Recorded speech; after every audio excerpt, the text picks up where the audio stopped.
Sa ating programang Kabayan, ngayon naman ay makakausap naman natin ang alamin natin kung paano naman ginugunita ang undas dyan sa ating mga kababayan sa Hong Kong. Makakausap natin ang chairperson ng United Filipinos in Hong Kong or UNFIL. UNFIL ba to? Migrante UK na si Dolores Baladares Pelaez. Ma'am Dolores, si Danny Buenafeo sa programang Kabayan. Maga po, migrante Hong Kong po tayo. Migrante Hong Kong, migrante. Okay, Dolores, okay, bigyan ko lang ng dahil nga lahat ngayon ginugunita itong undas, di ba? At towards until the weekend. For now, kamusta naman how yung mga kasama natin diyan, mga kababayan natin diyan sa Hong Kong, paano ba nila ginugunita ang undas? Ngayon po kasi tatama naman ng linggo. So usually kasi pagka hindi siya linggo, off hindi kayo, talaga nakakapaggunita So off kayo. yung mga kababayan natin. Pero ngayon dahil off po, ang karaniwan namang ginagawa ay magpadasal, pumunta sa simbahan, tapos kung may pagkakataon sa bahay ng employer makapagtirik ng kandila, ay ginagawa po ng kababayan natin. Pero hindi po yun common sa lahat kasi hindi yun ang practice ng mga Chinese, lalo na ng mga Chinese employer. Pero mas malamang ay ang pagsisimba po tsaka pagpapadasal sa simbahan ang ginagawa po ng mga kababayan natin. So nangyayari niyan, 'di ba? Parang meron kayo mga specific places kung saan kayo nag-assemble every Sunday at parang gathering among mga kababayan natin. Ganun na lang, and then after maka-attend ng misa, ganun na mangyayari, Dolores? Oo po. May mga gathering po yung mga Pilipino dito sa Hong Kong, pero hindi po doon pwedeng gawin yung halimbawa pagtitirik ng kandila. Hindi pwede nga, siyempre. Oo, kasi po public places yun, kaya nga. kuha pa yun ng permit. Pero pwedeng magpa-prayer dahil open naman siya. Pero yung karamihan nga po ay sa simbahan. Sinesend yung mga pangalan ng mga pamilya na namatay tapos pinagpipray po. Okay. Opo. Tapos meron naman kayong Pilipinong pare na nag-a-administer nung misa somehow for the church, for the dead, honoring Meron the dead. po. Tama? Meron po.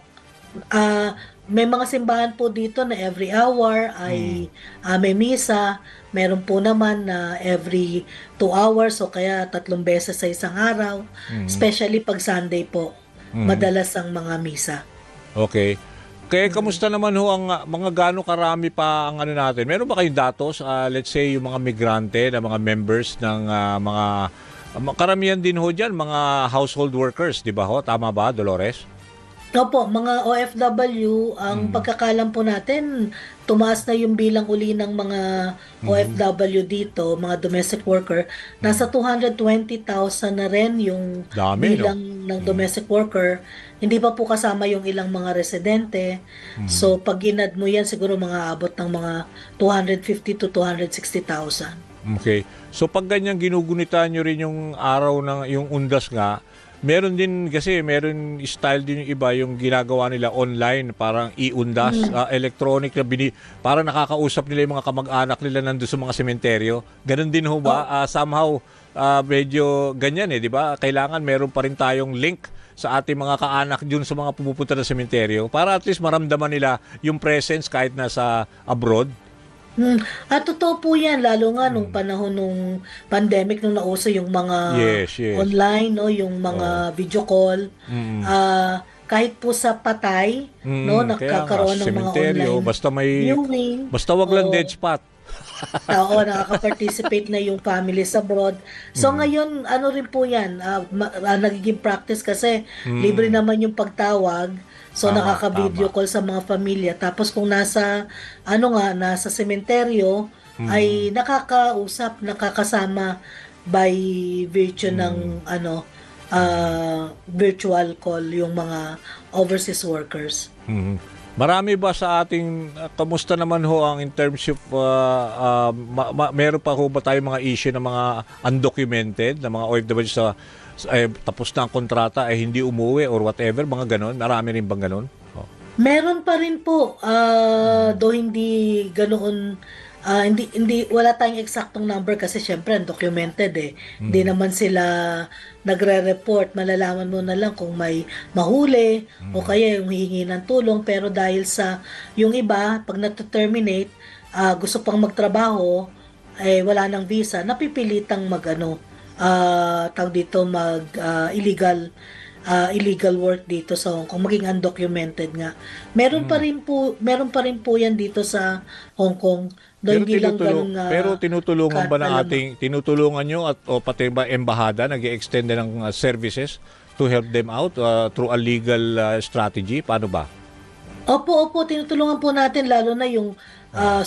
nag-surrender na, no? Yes, Kailangan oh. nila ng assistance. So, kung sa institution po yan, mga NGO dito or sa amin sa migrante, Mm. so ina-assist po namin yan, china-channel natin sa Department of Migrant Office dito sa Hong Kong at sa consulate. So, para asistehan sila, i-represent sila sa gobyerno para kung sakali man mababaan yung kanilang kaso, Kaya kung nga. Oo. hindi sila makulong, yung Oo. ganon, para Oo. makauwi na kasi usually so ano po yan eh, naghumingi ng tulong para makauwi na sa atin.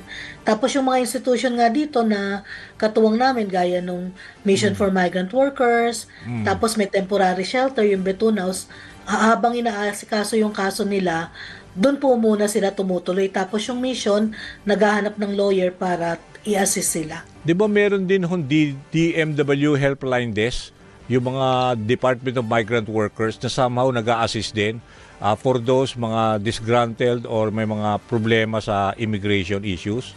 'Di ba meron? Opo, dapat Helpline dapat desk? lang po. Oo, 'di ba? Meron po silang office dito. Dati Mm. kasi Mm. polo yung tawag namin doon eh. Pero Oo, dahil may DMW na tayo, kaya so nga. Department of Migrant Office naman dito. Talagang china-channel po namin sa kanila Kayo yung mismo yung mga grupo kababayan. Oo, nagmo-monitor. Oo, kasi tama. sila yung government natin eh. And they Okay. have all the resources para Oo, makipag-usap sa gobyerno ng Hong Kong. tama. Tsaka kung mangangailangan ng lawyer nga, pwede silang makakuha to assist as Mm. yung sa ating mga kababayan kasi Mm. they have the budget, yun nga, Mm. yung resources. Mhm. Ano ho ba ang damdamin ngayon ng mga kababayan natin diyan sa mga nangyayari ngayon dito na let's say 'di ba itong mga maanumalyang flood control projects, siyempre for an OFW medyo mabigat 'di ba yung umiira lang galit eh. At Ay, siyempre yung gusto may mga managot na pero for now ano mm. ba ang assessment mo sa mga yun na nga yung sinasabi o damdamin ho ng mga Pinoy diyan? Ang mga Pilipino dito sa Hong Kong, Oh, involved dun sa issue. Galit na through galit doon social sa. media, ganon. Oo, through social media. Tsaka Pinaparamdam nila. sinusubaybayan din po namin yung mga Oo, hearing hearing, na oo. nangyari nung mga nakaraan. Tapos Oo. ngayon nga, Yung ICI, natuwa sinusundan. kami na magkakaroon na ng live streaming ang Oo, ICI ICI. kasi dati ayaw nila. Yun, oo. So, actually dito sa Hong Kong, may nabuo pong broad formation, yung Filipinos Against Corruption and Impunity May Network. grupo kayo. Composition po yan ng mga migrant workers, mga churches, taga-simbahan, academe, mga Okay. mga journalists, yung mga residente dito, students. Yun, Tapos oo. ang kinokol talaga niya ay managot yung mga corrupt officials, yung mga involved dito, yung mga kasabwat Pati nila. politiko, ganon. Pati po Oh, politiko kasi talagang grabe po yung mm. pagnanakaw na ginagawa kasi Yung, nagagalit yung kami kasi kutsaba, yung yung pangkukutsaba, no? remittances ng mga OFWs, yun yung Tama. bumubuhay sa economy. Tapos ang mga ginagastos ng pamilya namin, Tama. nagbabayad sila Oh. ng buwis kasi 12% Ah, ang tax niyan. Kami pag nagre-remit, may tax din yun sa oo. mga government banks natin. Kaya nga. Tapos malalaman mo na lang, kukurakutin imbis na Oo. ibigay sa social services. Oo. Kagaya dito sa amin, may mga kailangan ng tulong, pahirapan kasi sasabihin sa amin, walang pondo, ang pera Mm. nasa Pilipinas, Mm. tapos malalaman mo, bilyones pala yung kinukurakot. So, talagang nakakagalit. Kaya, Tapos nagkakasino pa iba, oo, nagkakasino. oo. Di Kaya ba? talagang dito ang call talaga dapat May managot managot kahit anong kulay. Kahit at anong saka, kulay mo, kung kung nangungurakot ka, dapat At managot saka ka, dapat at saka makulong. masoli yung pera, yung Yes, restitution, 'di ba? opo. Yung mga ninakaw na allegedly yaman ng kaban ng bayan, tama? 'Di ba? Oo, tama. Dapat po isolid talaga yung pera. Tsaka dapat talaga Mm. yung vigilance natin tuloy-tuloy kasi 3 buwan na mahigit, wala pang nakukulong eh. Oo. Hearing lang ng hearing, di ba? So, Oo. Pero may talagang mga yung, kinakasuhan na, pero siguro hintay-hintay lang tayo kasi gusto rin nila oo, na ano ang ebidensya solid, 'di ba? oo, dapat po yung makasuhan tapos makulong at sana hindi mapawalang sala Okay. later. At huwag na Kasi iboto sa 2028 kung sino man sila. Tama? tama po yan, tama po yan. Kaya bahagi din yun ng pag-educate eh. O, Yung kayo, malaki magkaroon ang magiging mag-learn role ng nyo dyan. lesson. Malaki ang role ng mga OFWs towards Opo. 2028, di ba, Dolores? Tama? Yes, oo. Yes. Lesson talaga to na Sige. dapat itong mga nakitang mga corrupt na ito, wag na talagang boto sa next election. Okay, sige. Nako, maraming salamat to sa oras. Pero ito, magpapasko, marami ho ba mga kababayan natin? Ano bang paalala nyo doon sa mga uuwi? When they Ay, go back to the Philippines for the Christmas break? Ano ang paalala Siyempre, nyo? Oh. ang isang worry po talaga diyan yung malaking gastos kasi Kaya nga. inflation eh. Oh. Kaya ngayon pa At lang saka, siguro pero na mahal ang mahal ang dollar compare to a peso. Di oo, ba? pero kahit po mataas ang dolyar, sa taas din ang bilihin. Hindi rin Di ba eh. good news sa Eh, mga OFW pag mataas ang dollar? Di ba? Almost 60 pesos na sa isang dollar. Somehow, pag Oh. pinalit po, pero pag ginastos na sa atin, sabi nga namin, actually lahat ng umuwi, yung 1,000 parang 100 na lang eh. Kasi Okay. pag nabaryahan, wala na eh. Oo. Kaya, yon yung pagtitipid pa rin talaga, naghahanda talaga yung mga kababayan natin sa pag-uwi. Actually, excited eh. At every December naman po yan, maraming umuwi talaga kasi Mm, kahit short period of time, makapiling yung pamilya, kahit medyo magastos, pinaghahandaan na rin. mm. Pero yun sana, yung government natin makatulong din makapagbigay ng Tama. Sige. mga assistance, ayuda.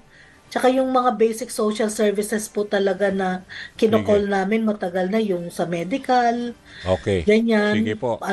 Oo. importante po sana malibre, Sige po. Okay. hospitalization. Okay. Nako, wala na ho tayong oras pero maraming salamat ho sa ibinigay niyong time sa amin dito sa programang Kabayan. At ingat lang ho Opo. kayo dyan sa Hong Kong. Salamat po, Ma'am Dolores. Salamat din po. Merry Merry Christmas. Christmas. Okay.